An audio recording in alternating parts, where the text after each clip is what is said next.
살아계신 하나님,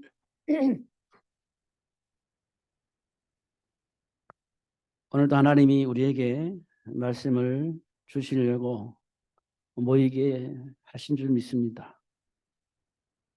하나님은 예배를 우리에게 허락하시고 하나님과 교제할 수 있는 시간을 주시고 하나님이 원하시는 것 우리에게 알게 하시고 누릴 수 있도록 역사하시는 줄 믿습니다.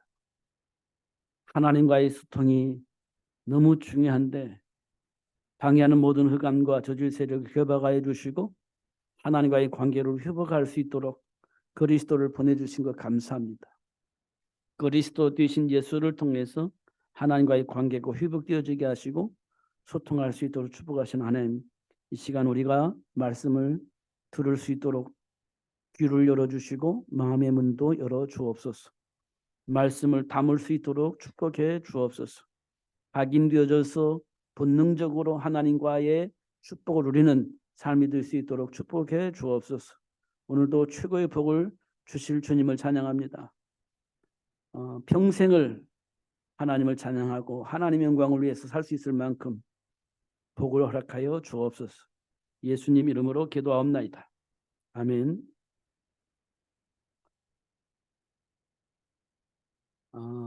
제가 오늘 유튜브를 보니까요, 아름답다라는 말을 질문을 하더라고요. 아름답다. 참 답하기가 어려워요. 아름답다라는 말이 무슨 뜻인가? 근데 결국 아름답다라는 말이 나답게 사는 것을 아름답다라는 표현으로 했다라고 하는 답을 주더라고요. 나답게 사는 게 뭐냐? 나는 도대체 뭐냐? 누구냐? 뭐냐? 라는 질문이죠. 나답게 살 때가 가장 아름다운 모습이다. 이렇게 말을 했습니다. 그래서 나도 나름대로 그렇구나라고 이렇게 알고 있었는데 어제는요, 연극 배우 윤석화 씨가 이렇게 인터뷰하는 내용을 이렇게 봤습니다. 근데 그 유명한 그 연극 배우인데 좀 안 나왔다 싶었는데요. 보니까요, 뇌종양으로 쓰러졌다는 겁니다. 그래서 수술을 하고 1차, 2차 이렇게 계속 치료를 받는데 너무 고통스러워서 병원 치료 안 하고 자연치유로 하기로 결정을 했는데 의사가 그것을 수용해 주셔서 자연치유를 했다. 근데 너무 고통스러운 거예요. 그런데 그 사람의 생각은 이런 겁니다. 하루를 살아도 나답게 살아야 되겠다. 이렇게 결정을 한 겁니다. 결론이 난 거예요. 하루를 살아도 나답게 살아야 되겠다. 그러면서 하는 말이 암이 내 안에 들어왔는데 암과 싸우지 않고 암과 함께하는 삶을 살았다. 그렇게 얘기를 했습니다. 싸운다는 것은 스트레스잖아요. 근데 그분은 싸우지 않는다는 거예요. 스트레스를 안 받는다는 거예요. 암 때문에 스트레스를 안 받는다. 싸우지 않으니까. 그럼 뭐 했냐? 함께 했다. 그렇게 얘기를 했습니다. 그리고 한 가지 하나님께 기도하는 것은 같이 있는 건 좋은데 갈 때는 말없이 떠나라. 이렇게 얘기를 하고 있었다는 겁니다.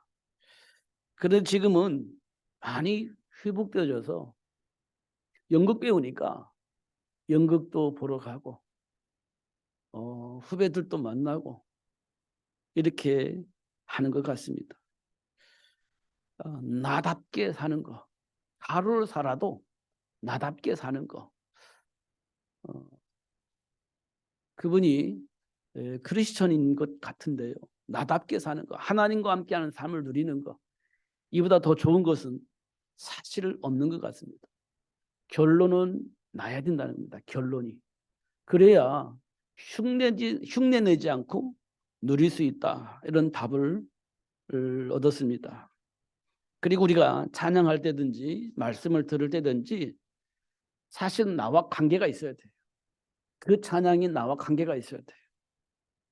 그리고 하나님과 관계가 있어야 돼요. 그리고 예수님과 관계가 있어야 돼요. 그럴 때 내 안에 하나님의 영광을, 하나님과 관계를 회복해 주신 그리스도를 보내주신 하나님의 사랑을 우리가 발견하고 누릴 수 있게 되어집니다. 결국은 그 찬양은 나의 찬양이 되어져야 된다. 그 고백은 결국 나의 고백이 되어져야 된다. 이보다 더 중요한 것은 사실 없습니다. 흉내내는 게 아니에요. 그걸 아름답게 막 하는 것 중요한데 내 안에서 나오는 고백이고 내 안에서 나오는 찬양이어야 된다.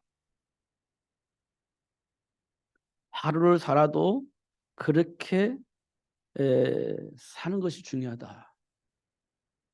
이게 윤석아 씨를 통해서 고백되어진 고백을 통해서 받았던 응답입니다. 결국은 싸우지 않고 이기는 방법, 내게 주어진 복을 알게 될 때 그런 복이 온다. 이렇게 말씀을 하고 있습니다. 근데 이분은 뭐라고 말하냐면 뇌종양이 왔을 때 쓰러지기 전까지는 전조 증상이 없었다. 그렇게 얘기를 했습니다. 아무런 전조 증상이 없었다. 그래서 런던에 출장을 갔는데 갑자기 쓰러졌는데 알고 보니까 뇌종양이 된 거예요. 그러면서 그분이 말을 뭐라고 하냐면 하나님 너무 심한 것 같다. 예. 다른데 이렇게 암이 걸리면 그 부분만 이렇게 아픈 건데 뇌는 나의 모든 것을 빼앗아가는 아주 나쁜 질병이기 때문에 하나님 심한 것 같다. 이렇게 얘기를 했습니다. 나의 모든 걸 다 빼앗아가려고 했구나. 이렇게. 뇌는 나의 모든 것이 있기 때문에 그렇게 얘기를 했습니다. 근데 싸우지 않고 이기는 방법, 하나님 주신 나답게 사는 방법을 알고 그 복을 누린 것 같습니다. 삶의 현장에서 일어나는 많은 문제들이 있습니다. 나에게도 오는 문제가 있고 현장에서 일어나는 많은 문제들도 있고 이해할 수 있는 문제도 있지만 도저히 이해할 수 없는 문제도 있습니다.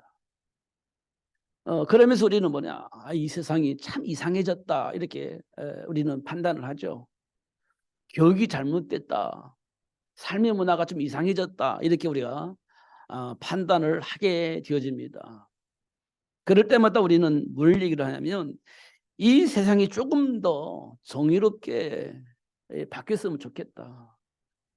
정의롭게 바뀌었으면 좋겠다. 이렇게 생각을 하게 되어집니다.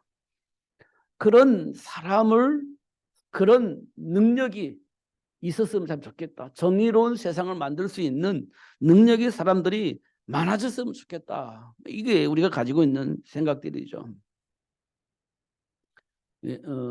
왜냐하면요, 행복한 삶을 원하는 모든 사람들에게 있는 본능적인 반응입니다. 행복을 원하는 사람들에게 나타나는 본능적인 반응이에요. 정의로운 세상, 능력을 가지고 정의로운 세상을 만들 수 있는 사람들이 이 세상에 많아졌으면 좋겠다. 그러면 이 세상이 행복해질 거니까요. 이 본능적으로 나타나는 것이다 이렇게 봅니다.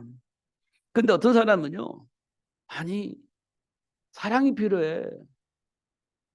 사랑이 필요해. 이 사랑이 뭡니까? 수용해 주는 거잖아요. 감싸 주는 거잖아요. 함께 하는 거잖아요. 그게 사랑입니다. 허물을 감싸 주는 거예요. 사실은. 그게 사랑이지 않습니까? 이 세상에는요, 사랑이 필요해요. 이렇게 말하는 사람이 있습니다. 아니, 더 중요한 게 있어. 내 인생의 미래를 준비할 수 있도록 내 인생의 미래를 알려주는 사람이 있으면 참 좋겠어. 여러분 인생의 미래가 어떻게 될지 모르잖아요. 근데 내 인생의 미래가 어떻게 될 거라고 알려주는 사람이 있었으면 참 좋겠어. 이게 이제 우리가 살고 있는 현장에 사람들이 추구하고 있는 거예요. 정의로운 세상이 되었으면 그럴 만한 능력 있는 사람 좋겠고, 아니 수용하고 포용하고 함께 할 수 있는 사랑을 가지고 있는 사람, 사랑을 할 줄 아는 사람, 사랑이 뭔지 아는 사람이 있었으면 좋겠고, 더 중요한 것은 내 인생의 미래가 어떻게 될 것인지 알려주고 준비할 수 있도록, 미리 준비할 수 있도록 말해줄 수 있는 사람이 있었으면 참 좋겠어. 이게 이 땅에 많은 사람들이 가지고 있는 생각일 것입니다. 왜냐하면 그게 절대적인 필요한 것들이에요. 절대적인 필요한 거죠. 가장 중요한 것은 내 인생의 미래를 알려주고 준비해서 그 복을 누릴 수 있도록 도울 수 있는 사람, 전할 수 있는 사람, 그런 사람이 정말 중요하죠. 그렇게 요구를 하는 겁니다. 예수님이 3년의 공생을 통해서 하신 일이 바로 이거예요. 현장에 고통당하고 있는 사람들 찾아가서 그 고통의 문제를 해결해 주었습니다. 그러니까 사람들이 야 박수 친 거예요. 고통의 문제를 해결받으니까, 해결해 주니까 박수 친 겁니다. 그 누구도 해결할 수 없는 귀신 들린 문제, 그 문제도 예수님께서 해결해 주셨어요. 야 박수 쳤습니다. 그리고 많은 사람이 왔습니다. 그리고 나서 질문을 했어요. 사람들을 나를 왜 따라왔어? 그러니까 정의, 능력, 사랑, 내 인생의 미래를 말해줄 수 있는 선지자 중에 한 사람, 그렇게 생각하고 따라오는 것 같아요. 그렇게 얘기를 했습니다. 우리가 그럴 수 있습니다. 정의로운 세상을 만들기 위해서. 사랑이 필요하니까 사랑을 나눌 수 있는, 능력이 필요하니까 능력이 필요해서 예수님을 따라올 수 있습니다. 현실에서 절대 필요한 것들이니까요. 사람들이 그래 따라온 거예요, 예수님을. 그러니까 예수님께서 제자들에게 물어보죠. 그럼 너희들은 나를 왜 따라와? 그러니까 베드로가 이런 얘기를 합니다. 주는 그리스도시고 살아계신 하나님의 아들이시기 때문에 저희들 왔습니다. 이렇게 얘기한 거예요. 이 말을 우리가 충분히 이해를 해야 됩니다.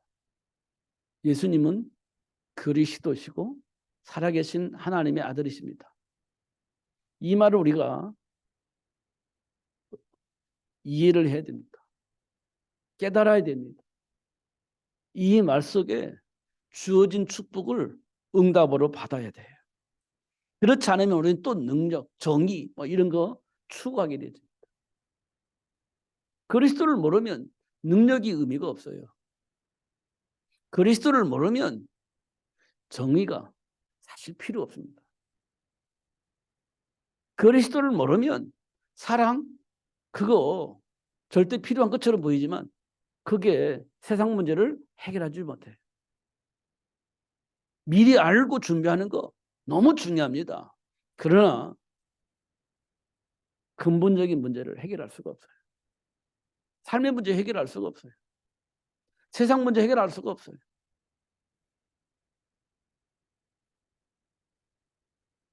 그래서 예수님께서 베드로의 고백을 듣고 바요나 시몬아 네가 참으로 복을 받았구나.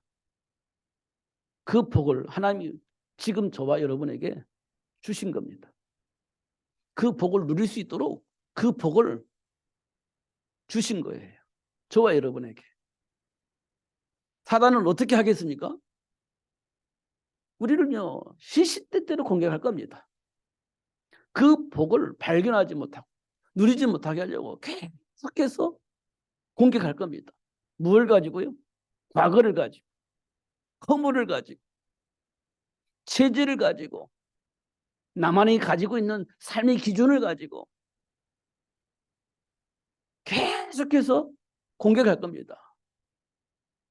하나님 주신 그 복을 왜곡하도록, 그 복을 참으로 누리지 못하게 하려고 계속해서 공격할 겁니다. 근데 그 공격 우리에게는요 동의가 되는 거예요.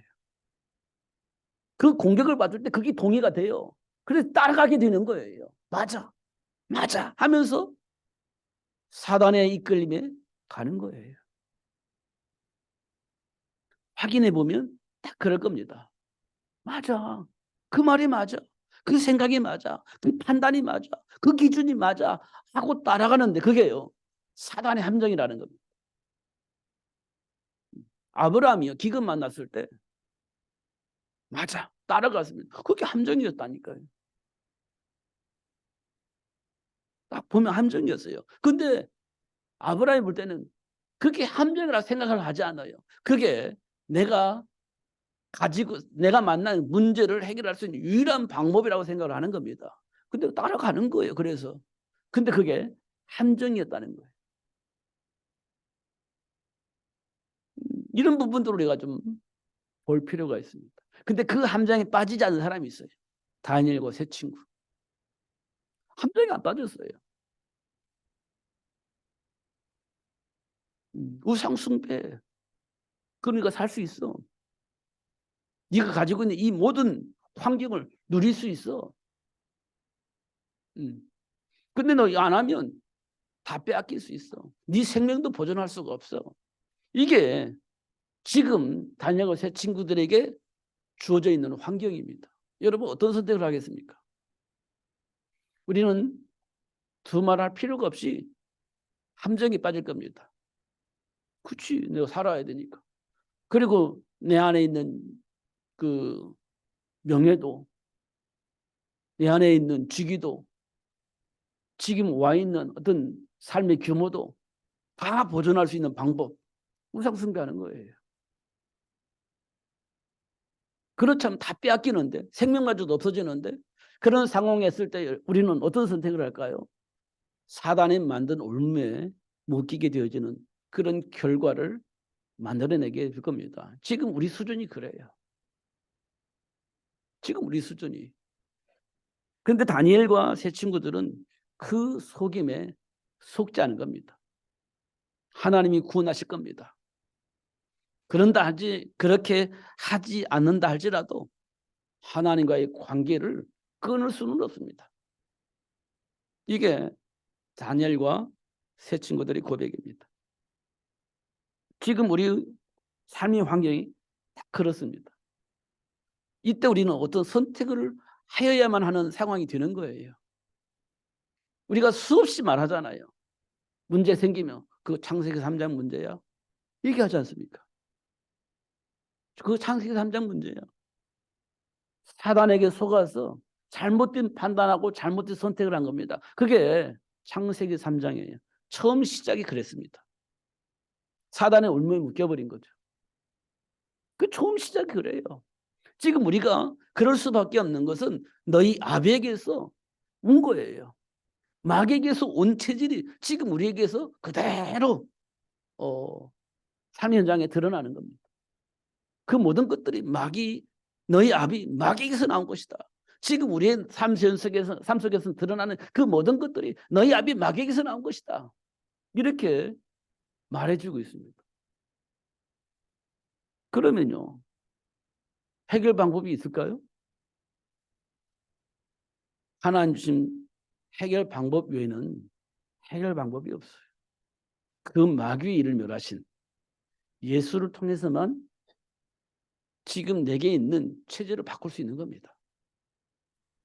예수를 통해서만 그게 바뀌어지는 거예요. 예수 외에는 다른 방법이 없어요. 그래서 사도 바울은 그리스도라는 것이 최고제식이다. 이렇게 얘기를 한 겁니다. 여러분, 세상 문화 속에 있다 보면 즐겁고 행복하죠. 나도 모르게 자꾸 말려들죠. 세상 문화에 들어가면 자꾸 말려 들어갑니다. 그쪽으로. 왜냐하면 그게 좋고 행복하니까요. 말려 들어갑니다. 그러면 제일 먼저 나타나는 반응이 뭐냐면 하나의 말씀이요. 자꾸 불신앙이 되는 겁니다. 하나의 말씀이 불신앙이 돼요. 그 하나님 말씀이 잘 안 들립니다. 자꾸 거부가 되어져요. 우리 생각이 어디에 잡혀 있냐면 현장에서 누렸던 그 행복함, 그게 자꾸 내 안에 들어와서 내 생각과 마음을 지배를 해요. 그 말씀이 자꾸 거부가 돼요. 들려지지 않습니다. 이런 현상들이 일어난 것들을 확인할 수 있어요. 그 사람이 누구냐? 소돔과 고모라 사람들이 그랬어요. 그 문화 속에 즐기다 보니까 하나님의 말씀 안 들려요. 거부합니다. 그 소돔과 고모라가 망한 이유예요. 이런 것들을 우리가 확인할 수가 있습니다. 예수님이 오셔서 율법을 폐하러 온 것이 아니라 완성하기 위해서 오셨다. 이 말은 하나님이 우리 보고 철저히 지키라 이런 말이기도 하지만 그런 말이 아니에요. 하나님이 본래 우리 인간에게 주셨던 그 복을 누릴 수 있도록 회복시켜 주시겠다는 거예요. 사단의 속임에 속지 않고 하나님이 주신 그 축복을 누릴 수 있도록 그 모든 축복을 회복하기 위해서 오셨다는 거예요. 그 하나님과 함께하는 삶을 누리면 어떻게 되겠어요? 사단의 울매에 묶이지 않는 겁니다. 속임에 속지 않는 거예요. 누리는 거지. 거짓말에 속지 않는 거예요. 욕심에 속지 않는 거예요. 내 안에 있는 상처로 분노에 속지 않는 거예요. 그 복을 그 복을 회복해서 누릴 수 있도록 하기 위해서 예수님이 이 땅에 오셨다. 그래서 뭐라고 말씀하시냐? 나 율법을 폐하러 온 것이 아니라 완성시키기 위해서 오셨다. 율법을 폐하러 왔으면 방종하게 되는 거예요. 삶의 규모가 없어지는 거니까. 근데 하나님은요, 율법을 완성시키기 위해서 오셨다. 다시 말하면 사단의 속임에 속지 않도록 하나님 주신 축복을 회복시켜 주시려고 오셨다. 이렇게 말씀을 하고 있는 겁니다. 그렇지 않으면 우리는 어떤 일이 벌어지겠어요? 사단에게 속아가지고요. 율법주의나 신비주의가 될 겁니다. 율법주의는 뭐예요? 철저히 잘 지켜보려고 하는 거예요. 근데 그게요. 안 됩니다. 그거. 우리가 막 애쓰잖아요. 근데 어느 날 무너져 버려요. 안 된다니까요. 하나님의 영광에 이를 수가 없어요. 안 돼요. 그리고 우리는 그럴수록 더 율법주의에 빠지잖아요. 그러나 나중에 실패합니다. 누구처럼? 바울처럼. 율법으로는 흠이 없는데 어느 날 무너져 버려요. 그러면요, 어느 날 우리 생각이 바뀌어져요. 율법주의는 안 되니까 신비주의에 빠지는 겁니다. 율법으로 안 되니까 신비주의에 빠져요. 하나님이 하신데 뭘 해? 내가 원하는 걸 다 해주는 것처럼 착각을 하게 만드는 겁니다. 하나님이 주신 말씀을요, 자기가 원하는 것에 포커스를 맞춰요. 하나님 원하는 거 중요하잖아요. 말씀을 자기 중심으로 해석을 해서 자기 중심, 지 맘대로 해석을 하고 그 따라가는 거예요. 그게 이제 신비주의입니다. 사람들이 도대체 이해가 안 되는 거예요. 근데요, 그 사람은요, 하나님이 그래서 하고 가는 거예요. 그 신비주의가 되는 겁니다. 이거는요, 앞뒤도 없어요. 무조건 믿습니다 하고 따라가는 거니까. 막을 방법이 없어요. 사단은요, 율법으로 우리 생각과 마음을 지배하다가 포기하게 만들고 어느 날 또 신비주의에 빠지게 만드는 겁니다. 여기에 우리가 말려들지 않으려면 그리스도를 보내주신 하나님의 마음을 읽을 수 있어야 돼요. 그러면 우리가요, 율법주의에 빠지지도 않고 신비주의에 빠지지도 않게 되어집니다. 그러면요, 하나님 주신 축복을 마음껏 누리며 살 수 있는 삶이 되어지겠죠. 누구처럼? 요셉처럼. 그렇게 되어지는 겁니다. 하나님 우리에게 주신 축복입니다. 이걸 발견하는 것이 너무 중요해요. 그럼 순간순간 이 축복이 어디에서 확인되어지고 누려져야 되냐? 삶의 현장에서예요. 삶의 현장에서. 지금 우리가 말씀을 듣고 아멘 하지만요, 현장에 나가면 쉽지 않습니다. 기껏 만났는데 쉬운 일이 아니죠. 베드로처럼 죽음이 이기가 만났다. 그러면 그게 쉬운 일이 아니에요. 그거. 판단하고 결정하는 것이 쉽지 않습니다. 그거. 그때가 굉장히 중요한 시간이에요. 그때가 정말 중요한 시간입니다. 하나님이 우리에게 주신 말씀입니다. 문제는 세계 복음화를 위해 준비된 축복을 누릴 수 있는 통로라는 겁니다. 문제가. 창세기 3장 문제. 축복의 통로예요. 여자의 후손을 발견할 수 있는 축복의 통로. 창세기 6장의 문제. 방주를 만들어야 할 이유를 발견할 수 있는 축복의 통로입니다. 확인해 보면 그래요. 창세기 11장의 문제. 렘넌트를 왜 준비해야 할 것인지에 대한 응답을 받을 수 있는 축복의 통로였습니다. 확인해 보면 그래요. 하나님이 그렇게 인도하시고 역사를 하셨어요. 결국 현장에서 만난 문제 속에 감춰진 복이 뭐냐? 사명과 누림입니다. 누림과 사명입니다. 그래서 하나님께서 요괴비스를 통해서 모세를 준비하게 하셨는데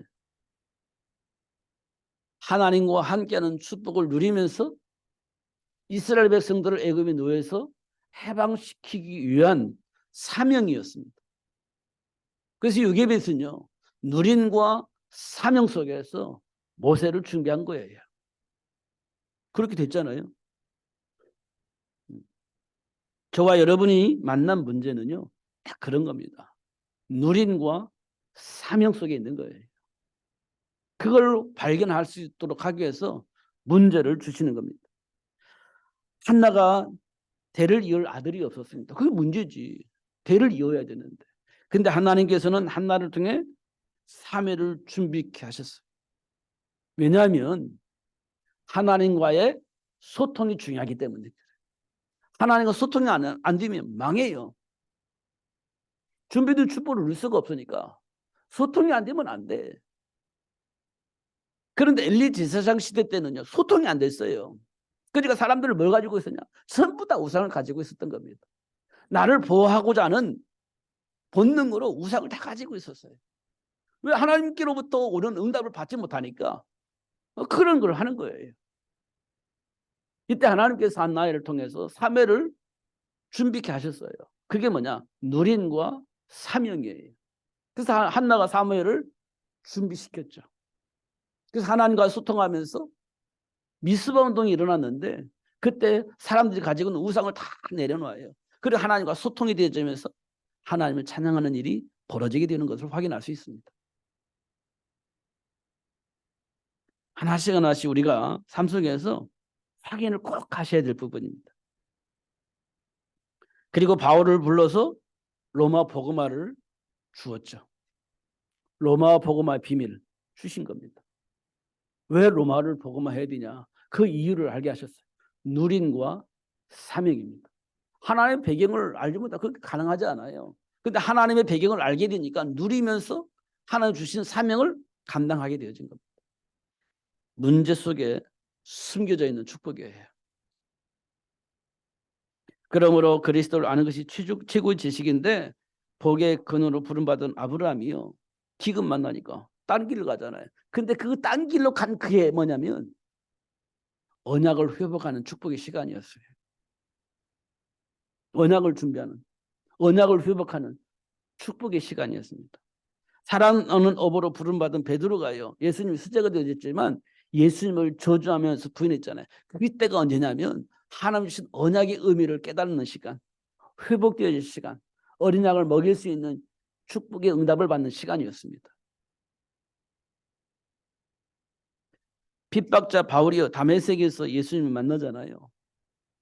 핍박했던 거 알아요. 율법으로는 완벽한 사람이었던 걸 알아요. 자기도. 근데 그리스도를 놓쳤다는 사실을 확인할 수 있는 시간이 언제 있느냐? 다메섹에서 예수를 만났을 때. 자기가 그렇게 신뢰하고 100% 인정했던 그 율법주의 사고 속에서 하나님의 영광을 위해서 헌신했던 그것이 잘못됐다는 사실을 언제 알았냐? 다메섹에서 예수님을 만났을 때. 아, 내가 지금 뭔가 오해하고 있었구나. 뭔가 지금 착각하고 있었구나. 지금 내가 뭔가 왜곡되어져 있었구나라는 것을 언제 알았냐? 예수를 만났을 때. 예수를 만났을 때. 하나님은 그렇게 하실 겁니다. 왜냐고요? 세계복음화 해야 되니까. 세계복음화 해야 되니까. 저와 여러분이 왜 예수 앞에 나왔나요? 복 받기 위해서. 그래, 맞아요. 복 받아야 돼. 근데 가장 근본적인 원인은 뭐냐면 세계복음화 때문에 하나님이 저와 여러분 부르셨다는 거예요. 그럼 현장에 누가 있어요? 하나님과 함께하는 삶을 누리지 못하고 저주와 재앙 속에 있는 사람들이 가득 차 있다는 거예요. 그 사람들에게 해방하신 그리스도 안에 있는 생명의 복음을 전할 수 있는 사람으로 하나님을 부르신 거예요. 모르는 사람에게 그 사실을 알려주라고 하나님을 불러서 훈련시키고 있는 겁니다. 그러니까 우리는 문제를 만나보는 거예요. 한계를 만나보는 거예요. 그때 내 안에 그리스도가 답이 되어 있는지 아닌지 확인을 하는 겁니다. 그리고 나서 그리스도 답을 쓸 수 있도록 축복하시는 거예요. 그게 하나님 우리를 향한 훈련입니다. 믿음이 없어서 저주받은 게 아니라요. 예수가 그리스도임을 각인하고 뿌리내려서 그 답을 쓸 수 있도록 하기 위한 하나님의 방법입니다. 이미 우리는 하나님의 자녀예요. 부름을 받았어요. 세계복음화라는 단어도 이해하고 붙잡고 기도하고 있습니다. 그런데 문제가 와요. 불신앙의 열매가 나와요. 그런데요, 사실은 불신앙의 열매가 아니라 내 안에 그리스도로 각인되어져 있는지 확인하고 그리스도로 각인할 수 있는 방법으로 하나님 그렇게 역사하고 계신다는 겁니다. 결국 제자를 생육하고 양육하고 현장을 복음화할 수 있는 제자를 만들어 파송하는 겁니다. 그럼 누가 뭘 알아야 돼요? 그리스도를 알아야 되는 거예요. 사단의 일을 멸하신 예수를 아는 것이 중요한 겁니다. 죄와 사망의 법에 묶인 우리를 해방하신 그리스도를 아는 것이 중요해요. 하나님 주신 모든 축복을 회복해 주셨다는 사실을 아는 것이 중요합니다. 그럼 그 복을 누릴 수 있어요. 예수 이름으로. 그게 중요한 겁니다. 문제 해결하는 방법이에요. 그러면 삶 현장에서 나타나는 문제들은 무엇일까요? 왜 나타났을까요?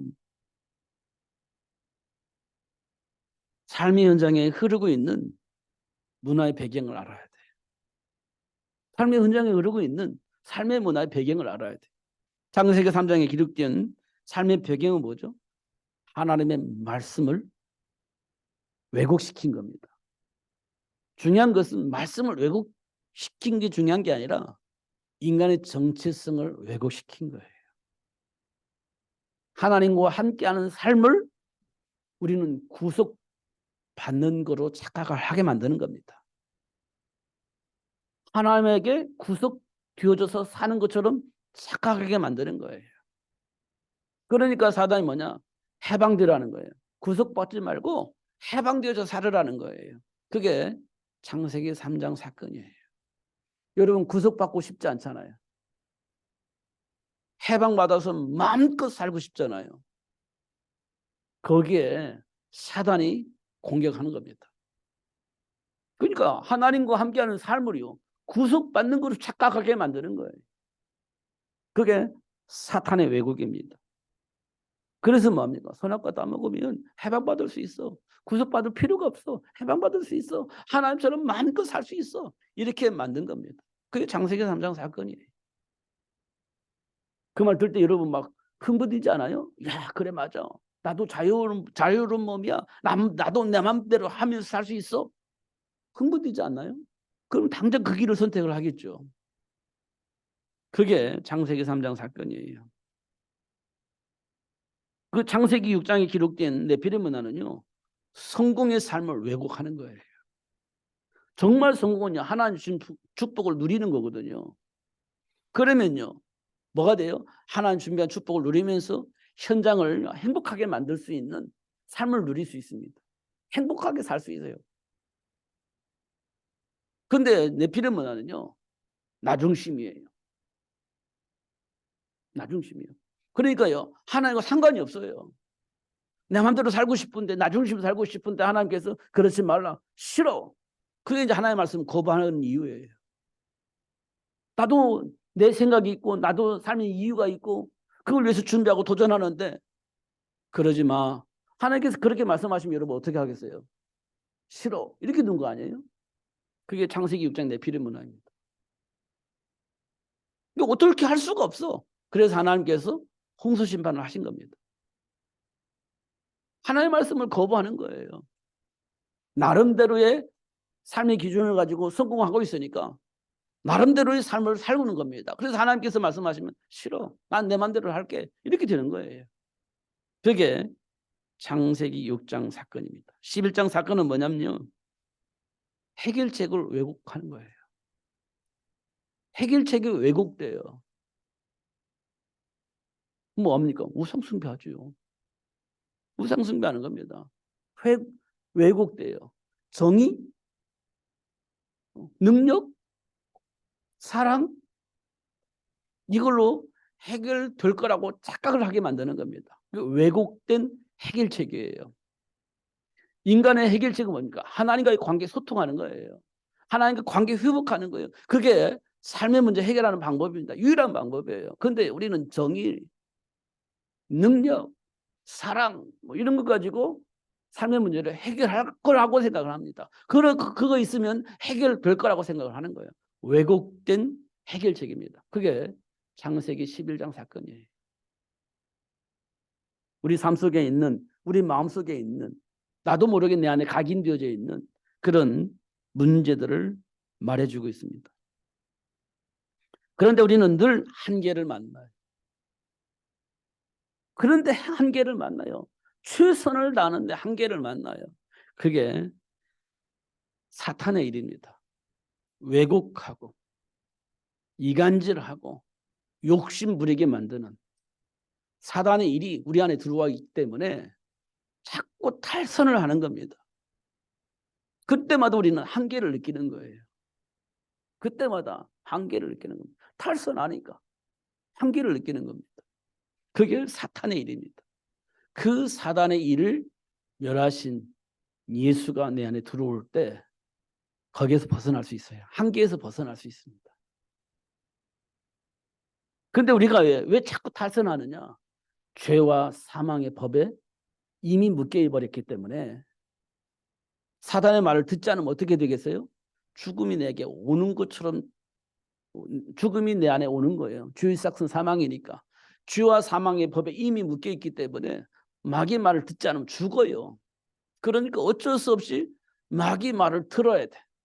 그게 죄와 사망의 법에 묶여 있기 때문에 그래요. 그 어쩔 수 없이 운명과 팔자처럼 삶을 사는 거예요. 그게 삶의 한계입니다. 그래서 죄와 사망의 법에 묶여 있는 우리를 해방시키시려고 예수님 오신 거예요. 그러니까 한계에서 벗어나는 거예요. 영접하는 자, 곧 그 이름을 믿는 자들에게는 하나님 자녀가 되잖아요.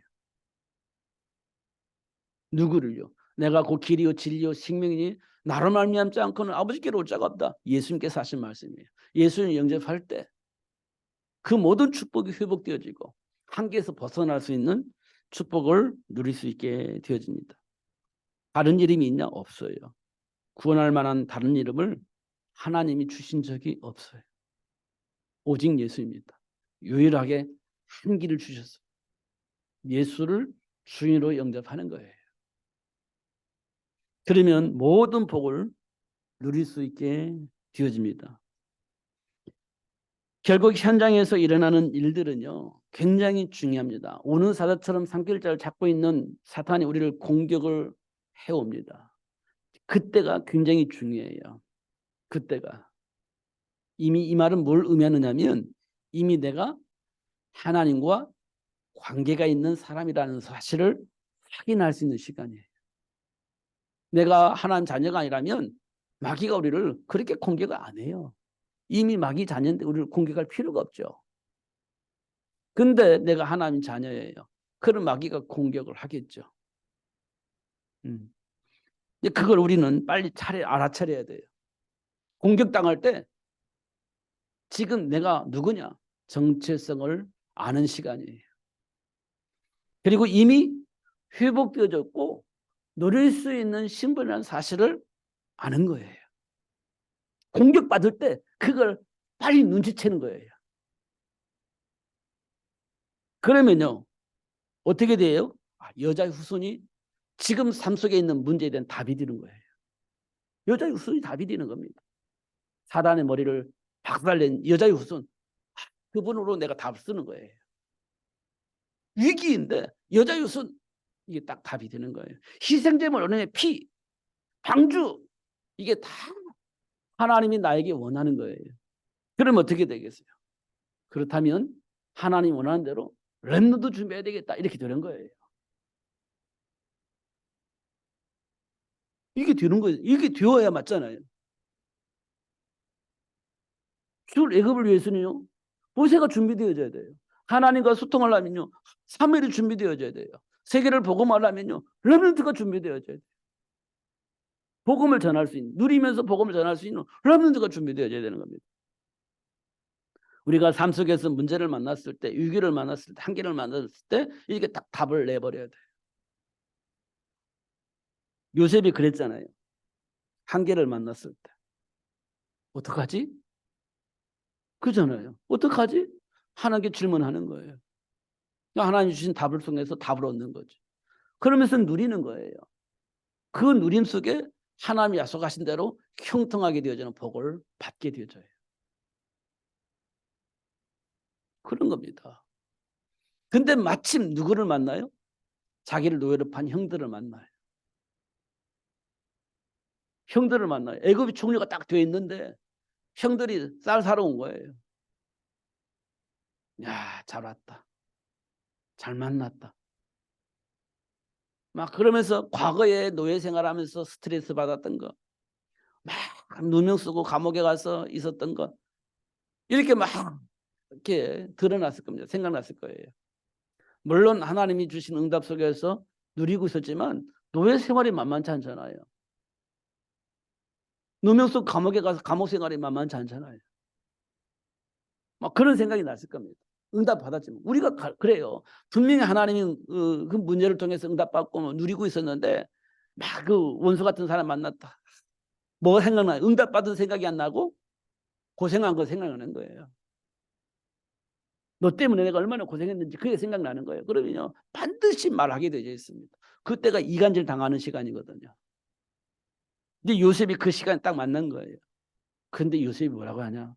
형들, 당신들이 날 이곳에 팔았다고 고민하지 마세요. 걱정하지 마세요. 두려워하지 마세요. 당신들이 날 이곳에 판 것이 아니라 생명을 보존하기 위해서 하나님 날 이곳에 보내야 되겠는데 그 통로로 당신들을 사용한 거예요. 당신들이 나를 이곳에 판 것이 아니라 하나님 나를 보내기 위해서 당신들을 사용한 겁니다. 염려하지 마세요. 두려워하지 마세요. 이게요. 요셉의 고백입니다. 우리 그렇게 해야 됩니다. 그럴 만큼 우리가 은혜 속에 있어야 돼요. 그럴 만큼 은혜 속에 있어야 됩니다. 다윗은 뭐라고 했냐? 너는 칼과 단창으로 지금 우리를 공격하려고 왔지만 나는 칼과 단창이 없어. 오직 만군의 여호와 이름으로 왔다. 만군의 여호와 이름으로.